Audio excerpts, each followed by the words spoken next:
አለች እና አቡበክርን በመደናገጥ እባክህ እስቲ ወደዛ ወደ ሰው ሂዱና ተቀላቀሉና ሰወር በሉ ብለው ጠየቋቸው። እሳቸው ደግሞ ምንም ልታየኝ አትችልም ዝም በላት አሉት ይባላል። እና እየዘለለች መጣችና አቡበክርን ነው የምታየው? አቡበክር ያ ጓደኛ የት አለ በማለት ጠየቀች።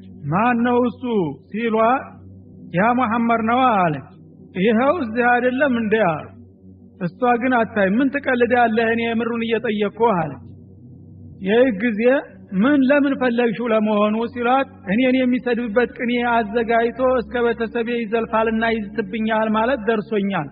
አሁን ባገኘው ኑሮ በዚህ ደቦል ድንጋይ ነበረ አናቱን የምፈልጠው በማለት ትዝታለች። አቡበክር ደግሞ እሱ የቅኔ ሰው አይደለም ገጣሚ አይደለም ከጌታ የመጣለት ቃል ካለ እርሱን ያነባል ሲሉ ነገሯት።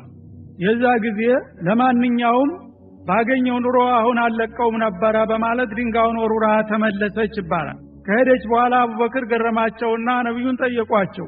ለመሆኑ ግን እንዴት አላየችዎትም በማለት መላእክታው መጥቶ በክንፉ ከቦ ይዞኝ ነበርና ልታየኝ አትችልም በማለት ሌላ ታምር ደግሞ ተከሰተ ባጋጣሚው ማለት ነው። ከዚያ በኋላ እንግዲህ ይሄ ዛቻ የአላህ Subhanahu Wa Ta'ala ውሳኔ ስለሆነ ማንም ሊገታው አይችልምና ጊዜውን መጠበቅ ነበረበት። ቅራኔያቸው እየከረረ መጣ።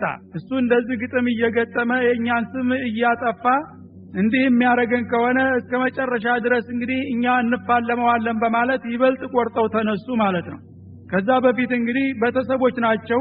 የነብዩ አጎት ነው። እንደገና ደግሞ በጋብቻ ተሳስረው ነበረ።